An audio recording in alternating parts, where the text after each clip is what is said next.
Hi, welcome back to Ashika vlog. எல்லாரும் எப்படி இருக்கீங்க? எல்லாரும் கண்டிப்பா நல்லா இருப்பீங்கன்னு நினைக்கிறேன். நானும் நல்லா இருக்கேங்க. இந்த பதிவு வந்து நம்ம வெற்றிலை தீபம் போட்டு தொடர்ந்து போட்டுட்டு வரோம்னு தெரியும். அதாவது 6வது வாரத்துக்கான பதிவு தாங்க. அதோட வந்து நம்மளுக்கு பங்குனி உத்திரம் வர்றதால அதை பத்தியும் நம்ம வந்து இதுல வந்து டீட்டெயிலா பார்க்கலாம். இது வந்து நம்ம நாளைக்கு தான் பங்குனி உத்திரம் வருது. இதை வீடியோ பார்க்குறவங்க எப்படி செய்யணுன்றதை மறக்காம பார்த்துக்கோங்க. அதை பத்தின டீட்டெயிலும் வந்து இந்த வீடியோல நான் கொடுக்கறதா இருக்கேன். நம்ம இப்போ எங்க கிளம்பிட்டு இருக்கோம்னு பார்த்தீங்கன்னா வந்து கோயிலுக்கு தாங்க. காலையிலே வந்து ஹரிபரியா வந்து இந்த நாள் போயிருந்தது. ஏன்னா ரொம்பவே வந்து பதட்டமாவே இந்த நாள் இருந்துச்சுங்க. ஏன்னா சாப்பாடும் செஞ்சு எடுத்துட்டு போயிருக்கோம். இது ஃபர்ஸ்ட் டைம் தான் நான் கொடுக்கறது. அதனால ஃபர்ஸ்ட் டைம்ன்றதால கொஞ்சமே பதட்டம் அதிகமாவே இருந்துச்சுங்க. கோயிலுக்கும் சீக்கிரமா ஒரு 11 o'clock கிட்ட போயாச்சு. அங்க போனோம்னா பாத்தீங்கன்னா அன்னைக்கு வந்து கிருத்திகை 6வது வாரம் எங்களுக்கு. நாங்க கோயிலுக்கு வந்து அன்னைக்கு கிருத்திகையும் கூடயாமா. அதனால பயங்கர கூட்டமா இருந்ததுங்க. நான் எதிர்பார்க்கல, என்னடா இவ்வளவு கூட்டமா இருக்கே அப்படின்ட்டு. பாத்தீங்கன்னா 1 மணி வரைக்குமே வந்து உள்ள வந்து பயங்கர கூட்டம் நின்றுட்டு இருந்தது. அன்னைக்கு ஃபுல்லாவே இருந்திருக்கும் போல கோயிலு. நாங்க கொடுத்துட்டு அதுக்கப்புறமா வந்துட்டோங்க. ஒரு 100 rupees டிக்கெட்ல தான் சீக்கிரமாவே போயிட்டு சாமியை தரிசனம் பண்ணிட்டு அதுக்கப்புறம் வந்து வெளியில வந்து அன்னதானம் கொடுத்துட்டு ஒரு 50 பேருக்கு அன்னதானம் கொடுத்துட்டு நல்லபடியா திருப்தியா வந்து முடிச்சிருந்தோங்க. இந்த கோயில்ல வந்து இந்த மாதிரி இந்த ஷீட் எல்லாம் போட்டு வெயில் தாக்கம் கம்மியா இருந்ததால ரொம்பவே வந்து நிம்மதியா நடந்து வந்திருந்தோம். இல்லைன்னா பயங்கரமா சுடுங்க, நடக்கவே முடியாது. இந்த மாதிரி கோயிலே வந்து அவங்க செஞ்சிருந்தது ரொம்பவே வந்து சந்தோஷமா இருந்துச்சு. இந்த பதிவு பாக்குறவங்களுக்கு தெரிஞ்சிருக்கும் அந்த நடந்து போகும்போது எவ்வளோ வந்து வெயில் அதிகமா இருக்கும்ட்டு. அந்த மாதிரி இந்த மாதிரி ஷீட் எல்லாம் போட்டுட்டு இந்த கோயில்ல ரொம்ப விசேஷமா அந்த கோயில் பாருங்க வந்து பண்ணிருந்தது நல்லா இருந்துச்சுங்க. அதோட நம்ம வந்து வீட்லயே வந்து வெற்றிலை தீபம் போட ஆரம்பிச்சாச்சு. 8 to 9 தான் நம்ம போடுறது. வெற்றிலை தீபம் எப்படி போடுறதுன்றத மறக்காம நான் வந்து கண்டினியூவா தாங்க இந்த வீடியோஸ்ல காட்டிட்டு இருக்கேன். புதுசா பாக்குறவங்க வந்தா நம்ம சேனல்ல நிறைய வீடியோஸ் வந்து போட்டிருக்கேன், அதை பாருங்க. இன்னைக்கு வந்து பங்குனி உத்திரம் பத்தி இப்ப பார்க்கலாங்க. பங்குனி உத்திரம் வந்து இந்த வருஷம் 2025 அன்னைக்கு வந்து ஏப்ரல் 10 மதியம் 2:07 இருந்து தொடங்கி 11ஆம் தேதி பிற்பகல் 4:11 மணிக்கு வர்றதால இதை வந்து அதாவது பங்குனி மாதத்துல வர்ற பௌர்ணமியும் உத்திர நட்சத்திரமும் இணைந்து வர்றதாலதான் இங்க வந்து பங்குனி உத்திரம் அப்படின்னு சொல்லி இது வழிபட்டு வரோங்க தொடர்ந்து. அதாவது பங்குனி உத்திரம்ன்றது முருகருக்கு வந்து ரொம்ப விசேஷமான நாளாக தான் இந்த நாள் சொல்லப்படுது. அவர் முருகனுக்கும் தெய்வானைக்கும் வந்து இந்த நாள் தான் வந்து கல்யாணம் நடந்திருக்குங்க. அதே மாதிரி சிவபெருமானும் பார்வதியும் வந்து இந்த நாள் தான் வந்து மனமுடிச்சிருக்காங்க. அதே மாதிரி ராமர் சீதா தேவி திருமண நாளாகவும் இன்றைய நாள் விளங்குதுங்க. இந்த மாதிரி வந்து தெய்வங்கள் எல்லாருக்குமே வந்து கல்யாண நாள்ன்றது வந்து ஒரே நாளா அமைஞ்சிருக்கிறது ரொம்பவே விசேஷமா கருதப்படுறதால பங்குனி உத்திரம் எதுக்குன்னா கல்யாணம் வந்து நடைபெறாம இருக்கும் இல்லையா, தடங்கள் ஆயிட்டு இருக்கோம், இல்லை இனிமேதான் பார்த்துட்டு இருக்காங்க, அந்த மாதிரி இருக்கிறவங்களுக்கு எல்லாம் வந்து இன்றைய நாள் வந்து ரொம்பவே விசேஷமான நாளுங்க. சீக்கிரமா கல்யாணம் ஆகணும்னு நினைக்கிறவங்க இந்த ஒரு நாள் வந்து விரதம் இருந்து இந்த நாள் முழுக்க விரதம் இருந்து வழிபட்டு வந்தாங்கன்னா அவங்களுக்கு வந்து நல்லபடியா கல்யாணம் நடக்கும்னு சொல்லிட்டு ஒரு ஐதீகம் இருக்குங்க. அந்த மாதிரி தொடர்ந்து தடங்களாயிட்டு இருக்கிற அந்த மாதிரி இருக்கிறவங்களுக்கு இந்த நாள் வந்து ரொம்பவே பெரிய வரப்பிரசாதமாக கருதப்படுகிறது.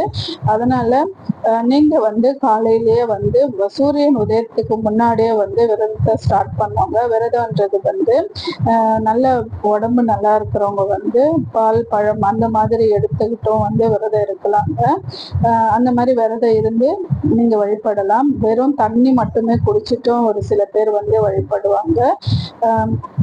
ஏன்னா காலையிலேயே ஸ்டார்ட் பண்ணிட்டு ஈவினிங் 6 மணிக்கு மேலதான் வந்து இந்த விரதத்தை வந்து நம்ம முடிக்கணும். அந்த மாதிரி இருக்கும்போது உடல்நிலையும் பார்த்துட்டு இந்த விரதத்தை கடைபிடிச்சுக்கோங்க.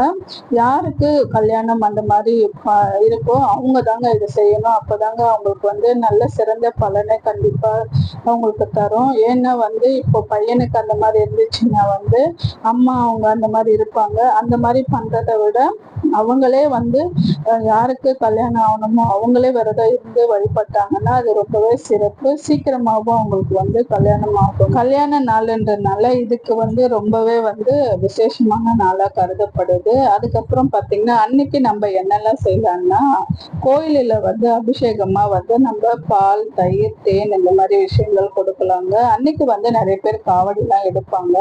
காவடி எடுக்கும்போது தோல் மேல வச்சு காவடி எடுக்கும்போது அவருடைய முருகருடைய பரிபூரணமான வந்து அவருடைய அருள் கிடைக்கும்னு சொல்லிட்டு இந்த இந்த காவடி எடுக்கும்போது ரொம்பவே வந்து விசேஷமான நாளாக கருதப்பட்டு நிறைய பேர் வந்து இந்த காவடி எடுத்துட்டு வருவாங்க. அவருடைய ஆசையும் வந்து நம்மளுக்கு நல்லபடியா கிடைக்கும்னு ஒரு நம்பிக்கையோட இந்த வழிபாடு செய்யுங்க.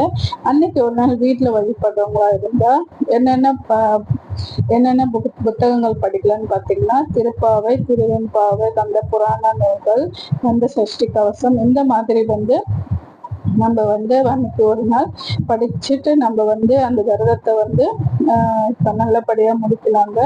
அந்த ஒரு நாள் வந்து ரொம்ப விசேஷமா இருக்கணும்னா அன்னைக்கு வந்து ஒரு சில பேர் நம்மளால வந்து எல்லாமே செய்ய முடியாது அப்படின்னு நினைக்கும் போது அவருக்கு பிடிச்ச பால் பாயசம் அந்த மாதிரி வந்து நம்ம செஞ்சு அதை வச்சுமே மட்டுமே வந்து செஞ்சு நம்ம வழிபட்டு வரலாங்க.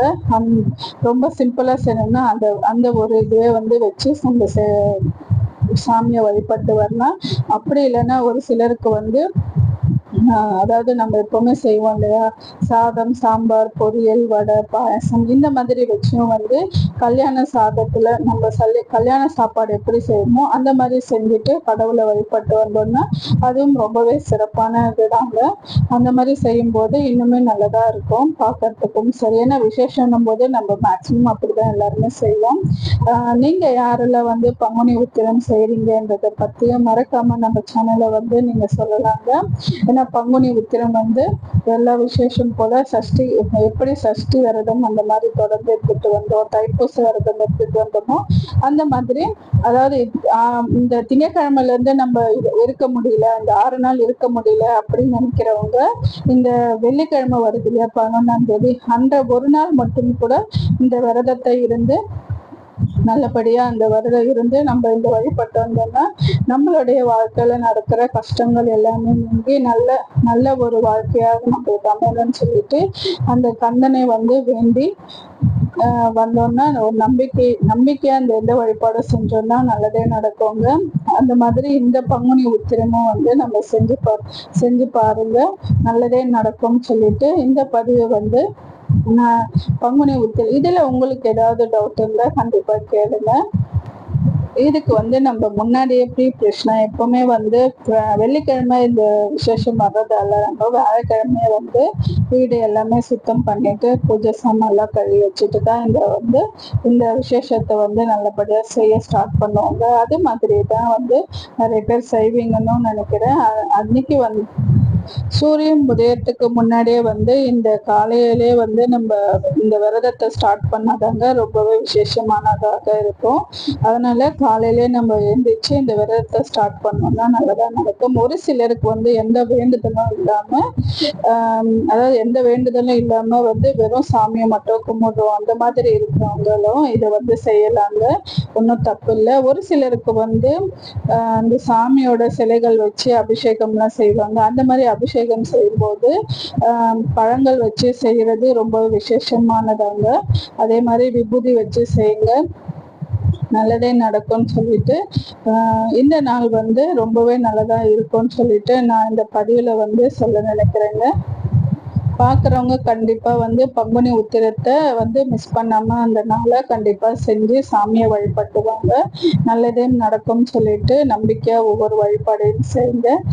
அதே மாதிரி தான் நான் இன்னைக்கு வந்து 6வது நாள் வந்து நல்லபடியா இந்த வெற்றிலை தீபம் தொடர்ந்து வந்து போட்டுட்டு வந்தது ரொம்பவே எனக்கு சந்தோஷமா இருந்துச்சுங்க.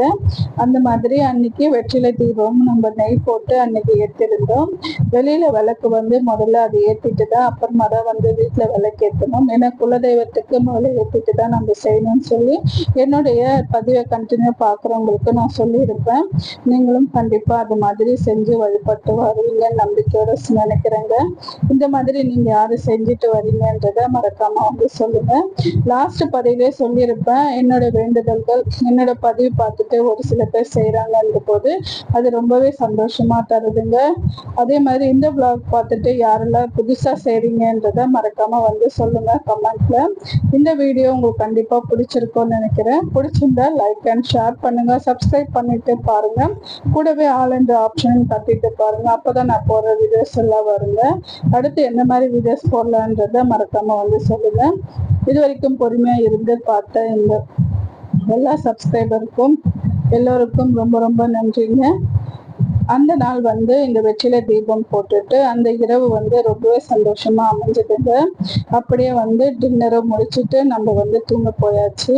அந்த நாள் வந்து ரொம்பவே நல்ல நாளாகவும் மன திருப்தியான நாளாகவும் வந்து அமைஞ்சதுங்க. ஏன்னா 6வது வாரம் இல்லையா, அதை தொடர்ந்து 7வது வாரமும் நம்ம போய் வந்துட்டோம். அதை பத்தி நம்ம அடுத்தடுத்த பிளாக்ல கண்டிப்பா பார்க்கலாம்.